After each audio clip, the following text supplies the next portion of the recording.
Hello everyone. നമ്മുടെയൊക്കെ daily ലൈഫിൽ പലപ്പോഴും നമ്മൾ ആകെ എക്സ്ഹോസ്റ്റഡ് ആയി ചെയ്യേണ്ട കാര്യങ്ങളൊന്നും നല്ല രീതിയിൽ ചെയ്യാതെ ആകെ ദേഷ്യവും മൊത്തത്തിലൊരു നിരാശയും ഒക്കെ നമ്മളെ ബാധിക്കുന്ന സിറ്റുവേഷൻസ് നമ്മുടെയൊക്കെ ലൈഫിൽ ഉണ്ടാകാറുണ്ട് അല്ലേ? എന്തുകൊണ്ടാണ് നമുക്ക് ഇങ്ങനെയൊക്കെയുള്ള ഒരു സിറ്റുവേഷനിലൂടെ കടന്നു പോകേണ്ടി വരുന്നത്? അതിന്റെ ഒരു പ്രധാനപ്പെട്ട കാര്യം എന്ന് പറയുന്നത്, നമുക്ക് മറ്റുള്ളവർക്ക് വേണ്ടിയും നമുക്ക് ചെയ്യേണ്ട ഉത്തരവാദിത്തങ്ങൾക്ക് വേണ്ടിയും ഒക്കെ സമയം മാറ്റിവെക്കാനായിട്ട് നമ്മൾ തയ്യാറാണ്. പക്ഷേ നമ്മുടെ സ്വന്തം കാര്യത്തിന്, നമ്മുടെ ഫിസിക്കൽ ഹെൽത്തിന് അല്ലെങ്കിൽ ഇമോഷണൽ മെന്റൽ ഹെൽത്തിനൊക്കെ ഇമ്പോർട്ടൻസ് കൊടുക്കാനായിട്ട് നമ്മൾ സമയം മാറ്റിവെക്കാൻ തയ്യാറല്ല, അല്ലെങ്കിൽ അതിന് താല്പര്യം കാണിക്കുന്നില്ല എന്നുള്ളത് കൊണ്ടാണ്. എന്താണ് ഈ സെൽഫ് കെയർ എന്നുള്ള ആസ്പെക്റ്റിന്റെ ഇമ്പോർട്ടൻസ് എന്ന് പറയുന്നത്? നമ്മളൊക്കെ എപ്പോഴും ചിന്തിക്കുന്ന ഒരു കാര്യം, ഞാൻ എനിക്ക് വേണ്ടി, എൻ്റെ ഇഷ്ടങ്ങൾക്ക് വേണ്ടി, അല്ലെങ്കിൽ എൻ്റെ ആരോഗ്യ കാര്യത്തിനൊക്കെ വേണ്ടി കുറച്ച് സമയം മാറ്റി വെച്ചാല് എനിക്ക് ചെയ്യേണ്ട കടമകളും അല്ലെങ്കിൽ ഞാൻ ആരുടെയൊക്കെ കാര്യങ്ങൾ, എനിക്ക് റെസ്പോൺസിബിലിറ്റി ഉള്ള ആളുകളുടെ കാര്യങ്ങൾക്കൊന്നും തന്നെ ശ്രദ്ധിക്കാനായിട്ട് സമയം കിട്ടില്ല എന്നുള്ളതാണ്. പക്ഷെ തികച്ചും തെറ്റായ ഒരു ധാരണയാണ്. നമ്മളെ കെയർ ചെയ്തെങ്കിൽ മാത്രമേ നമ്മുടെ കടമകൾ നന്നായിട്ട് ചെയ്യാനായിട്ട്, നമ്മളുമായിട്ട് റിലേറ്റ് ചെയ്തിരിക്കുന്ന ആളുകളും ഒക്കെ ആയിട്ട് നന്നായിട്ട് ഉള്ള ഒരു ലൈഫ് സ്പെൻഡ് ചെയ്യാനായിട്ട് നമുക്ക് സാധിക്കുള്ളൂ. ഇന്നത്തെ ഈ വീഡിയോയിൽ എങ്ങനെ നമുക്ക് സെൽഫ് കെയർ നല്ല എഫക്റ്റീവായിട്ട് പ്രാക്ടീസ് ചെയ്യാവുന്ന കാര്യങ്ങൾ, വൈ സെൽഫ് കെയർ മാറ്റേഴ്സ്, എന്താണ് ഈ സെൽഫ് കെയറിന്റെ ഇമ്പോർട്ടൻസ് എന്ന് പറയുന്നത്. നമ്മൾ പലപ്പോഴും ചിന്തിക്കുന്ന ഒരു സെൽഫ് കെയർ എന്ന് പറയുമ്പോൾ ഒരു ഫേസ് മാസ്ക് ഇടുക, അല്ലെങ്കിൽ നന്നായിട്ടൊന്ന് ഒരുങ്ങി നടക്കുക, അല്ലെങ്കിൽ ഇഷ്ടമുള്ള ഒരു യാത്ര പോവുക, ഇതൊക്കെ കൊണ്ട് സെൽഫ് കെയർ എന്നുള്ള ആ ഒരു കാര്യം തീർന്നു എന്നുള്ളതാണ്. എന്നാൽ യഥാർത്ഥത്തിലുള്ള രീതിയിൽ നമ്മൾ സെൽഫ് കെയറിൽ നമുക്ക് ഇമ്പോർട്ടൻസ് കൊടുക്കാനായിട്ട് നമ്മുടെ കാര്യങ്ങളൊക്കെ ശ്രദ്ധിക്കുന്നത് കൊണ്ട് നമുക്ക് ഒരുപാട് ബെനിഫിറ്റുകളുണ്ട്. നമ്മുടെ സ്ട്രെസ് കുറയ്ക്കും, നമ്മുടെ ഇമ്മ്യൂണിറ്റി ഇംപ്രൂവ് ചെയ്യാനായിട്ട് സാധിക്കും, നമ്മളുടെ ഹെൽത്തിന് അത് മൊത്തത്തിലുള്ള ബെനിഫിറ്റ് കൊണ്ടുതരാനൊക്കെ അതുമൂലം നമുക്ക് സാധിക്കും എന്നുള്ളതാണ്. നമ്മൾ എപ്പോഴും ഓർക്കേണ്ട ഒരു കാര്യം, ഒഴിഞ്ഞിരിക്കുന്ന ഒരു പാത്രത്തിൽ നിന്ന് നമുക്കൊന്നും മറ്റൊരു പാത്രത്തിലേക്ക് പകരാനായിട്ട് സാധിക്കില്ല. നമ്മുടെ കാര്യവും അങ്ങനെ തന്നെയാണ്. നമ്മൾ ആകെ നിരാശരായി നമ്മുടെ കാര്യത്തിനൊന്നും പ്രാധാന്യം കൊടുക്കാതെ, നമ്മൾ എന്ന് പറയുന്ന വ്യക്തിക്ക് യാതൊരു ഐഡന്റിറ്റിയോ ഒരു വ്യക്തിത്വവും ഇല്ലാതെ ആ ആൾ കംപ്ലീറ്റ് ആയിട്ട് മറ്റുള്ളവർക്ക് വേണ്ടി മാത്രം ശ്രദ്ധ കേന്ദ്രീകരിച്ചുകൊണ്ട് മുമ്പോട്ട് പോകാൻ ശ്രമിക്കുമ്പോൾ ജീവിതത്തിൽ നമുക്ക് ഒരുപാട് ബുദ്ധിമുട്ടുകൾ നേരിടേണ്ടതായിട്ട് വരും. സെൽഫ് കെയർ എന്ന് പറയുന്ന ആ ഒരു കൺസെപ്റ്റ് നമ്മുടെ ലൈഫിൽ നമുക്ക് ശീലമാക്കി എടുക്കണമെങ്കിൽ അവിടെ നമുക്ക് സെൽഫ് ഡിസിപ്ലിന്റെയും ആവശ്യമുണ്ട്. നമ്മൾ ഡെയിലി ചെയ്യുന്ന ചില ഹാബിറ്റ്സ് ഉണ്ട് അല്ലെ? ദിവസവും കുളിക്കാറുണ്ട്, ബ്രഷ് ചെയ്യാറുണ്ട്. നമുക്ക് ഒരു ദിവസം പോലും അത് ചെയ്യുന്നതിൽ ഒരു ബുദ്ധിമുട്ടൊന്നും തോന്നാറില്ല. കാരണം അത് നമ്മുടെ ലൈഫിന്റെ ഒരു പാർട്ടായിട്ട്, ഒരു റുട്ടീനായിട്ട് മാറി എന്നുള്ളത് കൊണ്ടാണ്. ഇതേ കാര്യം തന്നെ നമ്മുടെ സെൽഫ് കെയറിൽ നമുക്ക് കൊണ്ടുവരാനായിട്ട് സാധിക്കും. അങ്ങനെ വരുമ്പോൾ ഒക്കേഷണൽ ആയിട്ട് നമ്മൾ ചെയ്യുന്ന സെൽഫ് കെയർ നമ്മുടെ ഡെയിലി ലൈഫിന്റെ ഒരു പാർട്ടാക്കി എടുക്കാനായിട്ട് നമുക്ക് സാധിക്കും. സെൽഫ് കെയറിന്റെ ഏറ്റവും ഫണ്ടമെന്റൽ ആയിട്ടുള്ള ഒരു കാര്യമില്ല, ഒരു ആസ്പെക്ട് എന്ന് പറയുന്നതാണ് ഫിസിക്കൽ കെയർ എന്ന് പറയുന്നത്. നമ്മളുടെ ശരീരത്തെ നമ്മൾ ശ്രദ്ധിച്ചെങ്കിൽ മാത്രമേ നമുക്ക് നല്ല ആരോഗ്യത്തോടെ, അത് ശരീരത്തിന്റെ ആയാലും മനസ്സിന്റെ ആയാലും ആരോഗ്യം നമുക്ക് കീപ്പ് ചെയ്യാനായിട്ട് സാധിക്കുള്ളൂ. ഈ ഫിസിക്കൽ ഹെൽത്ത് കീപ്പ് ചെയ്യുക എന്ന് പറയുമ്പോൾ അതിൽ ഒരുപാട് കാര്യങ്ങളുണ്ട്. അതിൽ ഏറ്റവും പ്രാധാന്യം നമ്മൾ കൊടുക്കേണ്ട ഒന്നാണ് നമ്മളുടെ ഉറക്കം. നല്ല ഉറക്കം നമുക്ക് കിട്ടുന്നുണ്ട് എന്ന് ഉറപ്പുവരുത്തേണ്ടത് വളരെ അത്യാവശ്യമാണ്. നമ്മുടെ ലൈഫ് ഇന്ന് ആകെ ബിസിയാണ്. പലപ്പോഴും ഉറക്കം മാറ്റി വെച്ചുകൊണ്ടാണ് പല കാര്യങ്ങളും നമ്മൾ ചെയ്യുന്നത്. പക്ഷെ ഇത് നമ്മളുടെ ബ്രെയിനിന്റെ ഹെൽത്തിനെ ആയാലും നമ്മളുടെ ടോട്ടലുള്ള ബോഡിയുടെ മൊത്തത്തിലുള്ള ഫംഗ്ഷനെയും കാര്യമായിട്ട് തന്നെ ബാധിക്കുന്നുണ്ട് എന്നുള്ള തിരിച്ചറിവ് നമുക്ക് ഉണ്ടാകണം. ഇവിടെ നമ്മൾ ചെയ്യേണ്ടത് നല്ല ഉറക്കം കിട്ടേണ്ട ശീലങ്ങൾ നമ്മൾ പ്രാക്ടീസ് ചെയ്യുക. പലപ്പോഴും ഉറങ്ങുന്നതിന് തൊട്ട് മുമ്പ് വരെയും മൊബൈൽ അല്ലെങ്കിൽ ഇലക്ട്രോണിക് ഡിവൈസ് യൂസ് ചെയ്യുന്നത് കൊണ്ട് നമ്മുടെ ഉറക്കം നല്ല രീതിയിൽ, എപ്പോഴും എത്ര മണിക്കൂർ ഉറങ്ങി എന്നതിനേക്കാൾ ക്വാണ്ടിറ്റിയേക്കാൾ നമ്മൾ ക്വാളിറ്റിക്ക് നല്ല ഉറക്കം കിട്ടുക എന്നുള്ളത് വളരെയധികം ഇമ്പോർട്ടൻസ് നമ്മൾ കൊടുക്കണം എന്നുള്ളതാണ്. അതിൽ നമുക്ക് ചെയ്യാൻ സാധിക്കുന്നത് കൃത്യസമയത്ത് എന്നും ഉറങ്ങാനും കൃത്യസമയത്ത് എഴുന്നേൽക്കാനും ശീലിക്കുക. അങ്ങനെ ഒരു ഹാബിറ്റ് നമ്മൾ ഡെവലപ്പ് ചെയ്തെടുത്താൽ തന്നെ നമുക്ക് ഒരുപാട് മാനസികമായിട്ടുള്ള ബുദ്ധിമുട്ട്. കാരണം നമുക്കറിയാം, നല്ല ഉറക്കം നമുക്ക് കിട്ടിയില്ല എങ്കിൽ പിറ്റേ ദിവസം രാവിലെ നമ്മൾ എഴുന്നേറ്റ് കഴിയുമ്പോൾ നമുക്ക് ആകെ മൊത്തത്തിൽ ക്ഷീണവും ദേഷ്യവും, നമ്മൾ അന്ന് ചെയ്യുന്ന കാര്യങ്ങളൊന്നും നന്നായിട്ട് നമുക്ക് ചെയ്യാൻ സാധിക്കില്ല. ഇതിൽ നിന്ന് തന്നെ നമുക്കറിയാം ഉറക്കത്തിന് നമ്മുടെ ലൈഫിൽ എത്രത്തോളം പ്രാധാന്യം ഉണ്ട് എന്ന്. അതുകൊണ്ട് തന്നെ ആ ഒരു തിരിച്ചറിവോടെ വേണം നമ്മുടെ ലൈഫ് നമ്മൾ മുമ്പോട്ട് കൊണ്ടുപോകാൻ. ഇനിയും ഫിസിക്കൽ ഹെൽത്തിന് സഹായിക്കുന്ന അല്ലെ ഫിസിക്കൽ കെയറിൽ നമ്മൾ ഇമ്പോർട്ടൻസ് കൊടുക്കേണ്ട മറ്റൊരു ആസ്പെക്ട് ആണ് നമ്മുടെ ഫുഡ് എന്ന് പറയുന്നത്. നമ്മുടെ ഡയറ്റിന് നമ്മൾ ഒരുപാട് ഇമ്പോർട്ടൻസ് കൊടുക്കേണ്ട ഒരു ആവശ്യകതയുണ്ട്. പ്രത്യേകിച്ചും ഇന്നത്തെ ഈ ഒരു കാലഘട്ടത്തിൽ നമ്മൾ ജങ്ക് ഫുഡ്സ് അല്ലെങ്കിൽ ഫാസ്റ്റ് ഫുഡ്സിനൊക്കെ ഒരുപാട് ഇമ്പോർട്ടൻസ് കൊടുക്കുക. ഇതൊക്കെ നമ്മുടെ ആരോഗ്യത്തെ തകർത്ത് കളയുന്ന ഒരു കാര്യമാണ്.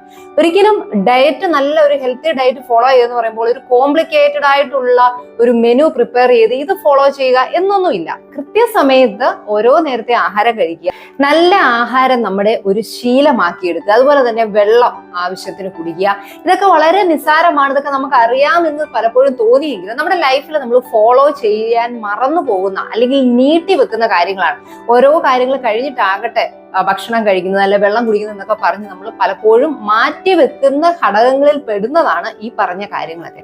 നമ്മൾ മനസ്സിലാക്കേണ്ടതൊക്കെ നമ്മുടെ ലൈഫിൽ ഒരുപാട് ഇമ്പോർട്ടൻസ് ഉള്ള കാര്യങ്ങളാണ് എന്നുള്ളതാണ്. ഇനി അതുപോലെ തന്നെ വളരെ പ്രധാനപ്പെട്ട ഒരു കാര്യമാണ് എക്സസൈസ് എന്ന് പറയുന്നത്. റെഗുലർ ആയിട്ട് നമ്മൾ എക്സസൈസ് ചെയ്യാണ്ട് സമയം മാറ്റി വെക്കുക. പലപ്പോഴും നമുക്ക് ഉള്ള ഒരു പരാതി എന്ന് പറയുന്നത് എന്നും എക്സസൈസ് ചെയ്യാണ്ട് എനിക്ക് സമയം കിട്ടാറില്ല എന്നാണ്. വലിയ വലിയ എക്സസൈസുകളൊന്നും ചെയ്യാൻ നമുക്ക് സമയം കിട്ടിയില്ല എങ്കിൽ പോലും ഡെയിലി സ്ട്രെച്ചിങ് എക്സസൈസുകൾ എങ്കിലും ചെയ്യാനായിട്ട് നമ്മൾ സമയം മാറ്റി വെച്ചാൽ അത് നമ്മളുടെ ഫിസിക്കൽ ഹെൽത്തിനെ ഇംപ്രൂവ് ചെയ്യാനായിട്ട് സഹായിക്കും. സെറ്റിംഗ് ബൗണ്ടറീസ് വളരെ ചലഞ്ചിങ് ആയിട്ടുള്ള ഒരു കാര്യമാണ് ബൗണ്ടറീസ് സെറ്റ് ചെയ്യുക എന്നുള്ളത്. പ്രത്യേകിച്ച് മറ്റുള്ള വ്യക്തികളുമായിട്ടൊക്കെയുള്ള റിലേഷൻഷിപ്പിൽ ഒരു ബൗണ്ടറി കീപ്പ് ചെയ്യുക എന്നുള്ളത് നമ്മൾ പലപ്പോഴും അത് പ്രാവർത്തികമാക്കാൻ ബുദ്ധിമുട്ട് കാണിക്കുന്ന ഒരു മേഖലയാണ്.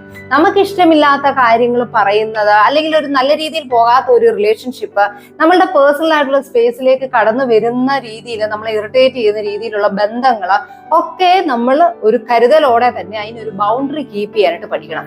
നോ പറയേണ്ടടുത്ത് നമ്മൾ നോ പറയാൻ പഠിക്കുക തന്നെ വേണം. എങ്കിൽ മാത്രമേ നമ്മുടെ ലൈഫ് നമുക്ക് നല്ല രീതിയിൽ മുമ്പോട്ട് കൊണ്ടുപോകാനായിട്ട് സാധിക്കുകയുള്ളൂ. മറ്റു വ്യക്തികളോട് മാത്രമല്ല നമ്മൾ ബൗണ്ടറി കീപ്പ് ചെയ്യേണ്ടത്, നമ്മുടെ ലൈഫിൽ അല്ലാത്ത ചില ഏരിയകളിൽ നമ്മൾ ബൗണ്ടറി കീപ്പ് ചെയ്യാൻ പഠിക്കണം. പ്രത്യേകിച്ചും ഇലക്ട്രോണിക് ഡിവൈസസ് നമ്മൾ യൂസ് ചെയ്യുന്ന കാര്യത്തിൽ അനാവശ്യമായിട്ട് നമ്മളുടെ സമയം കളയുന്ന അല്ലെ നമ്മളുടെ ലൈഫിൽ ഓരോ കാര്യങ്ങൾ ചെയ്യേണ്ട സമയത്ത് മൊബൈൽ ഫോൺ പോലുള്ള ഡിവൈസുകൾ യൂസ് ചെയ്യുന്നത് നമ്മൾ പരമാവധി ഒഴിവാക്കുക. അവിടെയും നമ്മൾ ഒരു ബൗണ്ടറി ഈ ഒരു ഡിവൈസിന് കൊടുക്കാനായിട്ട് പഠിക്കണം. നമ്മൾ ചെയ്യേണ്ട കടമകൾ അല്ലെങ്കിൽ ഉറങ്ങാൻ പോകുന്നതിന് മുമ്പൊക്കെ ആയിട്ട് ഇത് നോക്കുന്ന കാര്യത്തിന് നമ്മളൊരു നിയന്ത്രണം ഏർപ്പെടുത്തിയെങ്കിൽ മാത്രമേ നമ്മുടെ ലൈഫ് നമുക്ക് നല്ല രീതിയിൽ മുമ്പോട്ട് കൊണ്ടുപോകാൻ സാധിക്കുകയുള്ളൂ. അതുകൊണ്ട് തന്നെയാണ് ഞാൻ പറഞ്ഞത് ഈ പറയുന്ന ഒരു ആസ്പെക്ട് എന്ന് പറയുന്നത് അല്പം ചലഞ്ചിങ് ആണ്. പക്ഷേ നമ്മുടെ ലൈഫിൽ ഒരുപാട് ബെനിഫിറ്റുകൾ കൊണ്ടുതരാൻ വേണ്ടിയിട്ട് ഈ ബൗണ്ടറികളൊക്കെ നമ്മൾ നമ്മുടെ ലൈഫിൽ സെറ്റ് ചെയ്തേ മതിയാവും. Mental and emotional self care practices physical ഹെൽത്തിന് ഇമ്പോർട്ടൻസ് കൊടുക്കുന്ന പോലെ തന്നെ നമ്മുടെ മാനസികമായ ആരോഗ്യത്തിന് നമ്മൾ പ്രാധാന്യം കൊടുക്കണം. ദിവസവും അധിക സമയം ഒന്നും നമുക്ക് മാറ്റിവെക്കാൻ സാധിച്ചില്ല എങ്കിൽ പോലും ഒരു 5 മിനിറ്റ് അല്ലെ 10 മിനിറ്റ് നമ്മളുടെ മെന്റൽ ഹെൽത്ത് ഇംപ്രൂവ് ചെയ്യിക്കാൻ സഹായിക്കുന്ന പ്രാക്ടീസുകൾക്ക് നമ്മൾ സമയം മാറ്റിവെക്കുക. അത് ഡീപ് ബ്രീതിങ് ആവാം, മെഡിറ്റേഷൻ ആവാം, അല്ല എങ്കിൽ ജേർണലിംഗ് ആവാം. ഇങ്ങനെ എന്തെങ്കിലും ഇനിയിപ്പോ ഇതൊന്നും ചെയ്യാൻ താല്പര്യം ഇല്ല എങ്കിൽ ഒരു 5-10 മിനിറ്റ് വെറുതെ മറ്റുള്ള ഡിസ്ട്രാക്ഷൻസ് എല്ലാം ഒഴിവാക്കി ശാന്തമായിട്ടൊന്ന് വെറുതെ ഇരുന്നാൽ പോലും അത് നമ്മളുടെ മനസ്സിന് ഒരുപാട് റിലീഫ് തരും. കാരണം എപ്പോഴും ഒരുപാട് പ്രശ്നങ്ങളും പ്രയാസങ്ങളും ചിന്തകളും ഒക്കെ ആയി ജീവിക്കുന്ന നമുക്ക് നമ്മളുടെ മനസ്സിനും ഫിസിക്കൽ ഹെൽത്തിന് കൊടുക്കുന്ന പോലെ തന്നെ ഒരു പ്രാധാന്യം കൊടുക്കാനായിട്ട് നമ്മൾ പഠിക്കണം എന്നുള്ളത് വളരെ അത്യാവശ്യമായിട്ടുള്ള ഒരു കാര്യം തന്നെ. ഇപ്പം തന്നെ നമ്മൾ ശ്രദ്ധിക്കേണ്ട മറ്റൊരു കാര്യമാണ് നമ്മുടെ ഇന്റേണൽ ഡയലോഗ്. നമ്മൾ എന്താണ് നമ്മളോട് തന്നെ ഇടയ്ക്കിടയ്ക്ക് സംസാരിക്കുന്നത്, അതിനകത്ത് എപ്പോഴും നമ്മളെ തന്നെ കുറ്റപ്പെടുത്തുന്ന അല്ലെ നെഗറ്റീവായിട്ടുള്ള കാര്യങ്ങളാണോ എന്ന് നമ്മൾ തിരിച്ചറിയുക. നമ്മളുടെ സംസാരം എങ്ങനെയാണ് എന്നുള്ളത് നമ്മൾ തിരിച്ചറിയണം. കാരണം നമ്മളുടെ ഉള്ളിൽ നിന്ന് വരുന്ന ഈ സെൽഫ് ടോക്ക് ആണ് നമ്മളുടെ ബിഹേവിയറിനെയും നമ്മളുടെ പ്രവൃത്തികളെയും ഒക്കെ സ്വാധീനിക്കുന്നത്. ഇനി അഥവാ എപ്പോഴും നെഗറ്റീവ് അല്ലെ എല്ലാ കാര്യത്തിലും നമ്മളെ തന്നെ കുറ്റപ്പെടുത്തുന്ന ഒരു സ്വഭാവമുള്ള വ്യക്തികളാണ് നമ്മളെങ്കിൽ അവിടെ ഒരു തിരിച്ചറിവ് ഉണ്ടായി കഴിഞ്ഞാൽ കൂടുതൽ നമ്മളോട് തന്നെ ഒരു സെൽഫ് കമ്പാഷനേറ്റ് ആയിട്ടുള്ള രീതിയിലുള്ള സംസാരം നമ്മളെ തന്നെ എൻകറേജ് ചെയ്യിപ്പിക്കുന്ന രീതിയിൽ, ആശ്വസിപ്പിക്കുന്ന രീതിയിലൊക്കെയുള്ള സംസാരം നമ്മൾ പതിയെ നമ്മുടെ ഹാബിറ്റിൽ ഉൾപ്പെടുത്തിക്കൊണ്ട് വന്നാൽ അല്ലെ അങ്ങനെ നമ്മൾ ഡെവലപ്പ് ചെയ്തെടുത്തു കഴിഞ്ഞാൽ അതുമൂലം നമുക്ക് നമ്മുടെ ലൈഫിൽ ഒരുപാട് അഡ്വാൻറ്റേജ് കൊണ്ടുതരാനായിട്ട് അത് ഹെൽപ്പ് ചെയ്യും. Create your self care system. എങ്ങനെയാണ് നമ്മുടെ ലൈഫ് പോകുന്നത്, ഞാൻ എത്രത്തോളം പ്രാധാന്യം എൻ്റെ ലൈഫിൽ കൊടുക്കുന്നുണ്ട്, സെൽഫ് കെയറിന് കൊടുക്കുന്നുണ്ട് എന്ന് നമുക്ക് തിരിച്ചറിയണമെങ്കിൽ ഒരു സെൽഫ് കെയർ ഓഡിറ്റ് നമ്മൾ നടത്തണം. എത്രയൊക്കെ സമയം എന്തൊക്കെ കാര്യത്തിന് ഞാൻ ചെലവഴിക്കുന്നു എന്നൊരു തിരിച്ചറിവ് ഉണ്ടാക്കി എടുത്തു കഴിഞ്ഞാൽ പിന്നീട് നമ്മൾ ചെയ്യേണ്ട കാര്യം എന്ന് പറയുന്നത് നമ്മളുടേതായ കാര്യത്തിന് കുറച്ച് ഇമ്പോർട്ടൻസ് കൊടുക്കുക എന്നുള്ളതാണ്. അവിടെ നമുക്ക് എപ്പോഴും ഒരു കുറ്റബോധത്തിന്റെയോ അല്ലെങ്കിൽ ഞാൻ മറ്റുള്ളവരുടെ കാര്യങ്ങളല്ലേ നോക്കേണ്ടത്, എൻ്റെ കാര്യങ്ങൾ ഒഴിവാക്കേണ്ടതല്ലേ എന്നുള്ള ചിന്തകളൊക്കെ മാറ്റി വെക്കാനായിട്ട് തയ്യാറാകണം. എപ്പോഴും നമ്മൾ ഓർക്കുക, നമ്മൾ സന്തോഷമായിട്ടിരുന്നെങ്കിൽ മാത്രമേ അല്ലെ ഹെൽത്തി ആയിട്ടിരുന്നെങ്കിൽ മാത്രമേ ആ സന്തോഷവും ആ പോസിറ്റിവിറ്റിയും നമ്മളുമായിട്ട് ചുറ്റപ്പെട്ടിരിക്കുന്ന അല്ലെ റിലേറ്റ് ചെയ്തിരിക്കുന്നവരിലേക്ക് സ്പ്രെഡ് ചെയ്യാനായിട്ട് നമുക്ക് സാധിക്കുകയുള്ളൂ. Overcome common obstacles. നമ്മളൊക്കെ സെൽഫ് കെയർ ഒന്ന് പ്രാക്ടീസ് ചെയ്താൽ നമുക്ക് വേണ്ടി ഒരു അല്പം സമയം മാറ്റി വെക്കാം എന്നൊക്കെ തീരുമാനിച്ചാൽ പോലും നമ്മളെ പുറകോട്ട് വലിക്കുന്ന പ്രധാനപ്പെട്ട 2 ഓബ്സ്റ്റക്കിൾസ് ആണുള്ളത്. അതിൽ ആദ്യത്തെ എന്ന് പറയുന്നത് നമുക്ക് തന്നെ തോന്നുന്ന ഒരു ഗിൽറ്റ്. എനിക്ക് വേണ്ടി സമയം മാറ്റി വെക്കുന്ന ഒരു തെറ്റാണോ എന്നുള്ളൊരു തോന്നല്. ആ ഒരു തോന്നലിനെ മറികടക്കണമെങ്കിൽ ഞാൻ നേരത്തെ പറഞ്ഞതുപോലെ നമുക്ക് ആരോഗ്യവും നമ്മൾ സന്തോഷവുമായിട്ടിരുന്നെങ്കിൽ മാത്രമേ മറ്റുള്ളവരിലേക്ക് നമുക്കത് സ്പ്രെഡ് ചെയ്യാനായിട്ട് സാധിക്കൂ എന്നുള്ളൊരു തിരിച്ചറിവ്, അല്ലെങ്കിൽ അത് നമ്മളെ തന്നെ പറഞ്ഞു പഠിപ്പിക്കുക എന്നുള്ളത് വളരെ പ്രധാനപ്പെട്ട കാര്യമാണ്. ഇനി മറ്റൊരു ഒബ്സ്റ്റക്കിൾ എന്ന് പറയുന്നത് റെസിസ്റ്റൻസ് ഫ്രം അതേഴ്സ് ആണ്. അതുവരെയും മറ്റുള്ളവരുടെ കാര്യങ്ങളിലേക്ക് മാത്രം ശ്രദ്ധിച്ചുകൊണ്ടിരുന്ന നമ്മുടെ കാര്യങ്ങളിലേക്കും അല്ലെങ്കിൽ നോ പറയേണ്ടടുത്തും നമുക്ക് ഇഷ്ടപ്പെടാത്ത കാര്യങ്ങളെയും ഇഷ്ടപ്പെടാത്ത വ്യക്തികളോടും ഒക്കെ ആ ഒരു റിലേഷനിൽ നമ്മളൊരു അല്പം ശ്രദ്ധ കേന്ദ്രീകരിച്ച് നോ പറയാനൊക്കെ പഠിച്ചു കഴിയുമ്പോൾ മറ്റുള്ളവരുടെ ഭാഗത്തു നിന്നും കുറച്ച് റെസിസ്റ്റൻസ് നമുക്ക് ഫീൽ ചെയ്യും. ഇവരെന്താണ് ഇങ്ങനെ, അല്ലെങ്കിൽ ഇവരെന്താണ് മാറിയത്, ഇവരിപ്പോ കൂടുതൽ ഇവരുടെ കാര്യത്തിൽ ശ്രദ്ധിക്കുന്നു എന്നൊക്കെയുള്ള പലതരത്തിലുള്ള ചോദ്യങ്ങളൊക്കെ നമ്മുടെ ലൈഫിൽ നമ്മൾ ഫേസ് ചെയ്യേണ്ടതായിട്ട് വരും എന്നുള്ളത് നമ്മൾ മനസ്സിലാക്കുക. പക്ഷെ എപ്പോഴും നമ്മൾ എന്ന് പറയുന്ന ഒരു വ്യക്തിക്ക് പ്രാധാന്യം കൊടുത്തെങ്കിൽ മാത്രമേ ലൈഫ് നമുക്ക് നല്ല രീതിയിൽ മുമ്പോട്ട് കൊണ്ടുപോകാനായിട്ട് സാധിക്കൂ.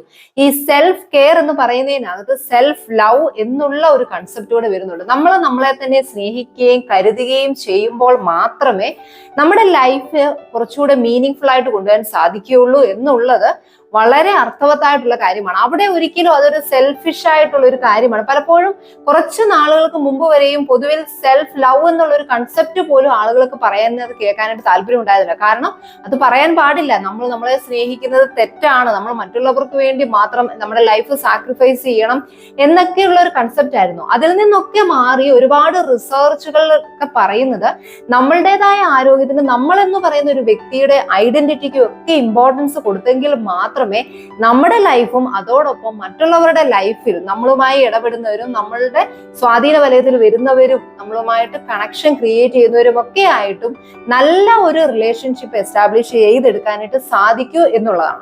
അതുകൊണ്ട് തന്നെ സെൽഫ് കെയറിന് നമ്മുടെ ലൈഫിലെ ഇമ്പോർട്ടൻസ് കൊടുക്കാനായിട്ട് നമ്മൾ തയ്യാറാകണം. അതോടൊപ്പം സമയം കിട്ടുന്നില്ല, അല്ലെങ്കിൽ എനിക്ക് ഇതിനൊന്നും നേരമില്ല, ഇതൊക്കെ വലിയ വലിയ കാര്യങ്ങളാണെന്നുള്ളതൊക്കെ നമ്മുടെ വെറും തോന്നൽ മാത്രമാണ്. ഒരല്പം സമയം എന്നും തന്നെ നമ്മൾ മാറ്റിവെക്കാൻ തയ്യാറാവുക. കൺസിസ്റ്റൻസിയാണ്. എന്ത് കാര്യം നമ്മൾ പ്രാക്ടീസ് ചെയ്യണമെങ്കിൽ അവിടെ ഏറ്റവും അത്യാവശ്യമായിട്ട് നമുക്ക് വേണ്ട കാര്യം കൺസിസ്റ്റന്റ് ആയിട്ട് പ്രാക്ടീസ് ചെയ്യുക. അങ്ങനെ അത് പ്രാക്ടീസ് ചെയ്ത് കഴിഞ്ഞാൽ അത് ഡെയിലി തന്നെ നമ്മൾ പോലും അറിയാതെ നമ്മുടെ ലൈഫിന്റെ ഒരു പാർട്ടായിട്ട് പോകും. അതോടൊപ്പം തന്നെ അതുകൊണ്ടുണ്ടാകുന്ന അഡ്വാൻറ്റേജ് പറഞ്ഞറിയിക്കാൻ സാധിക്കാത്തതാണ്. Be happy, be confident.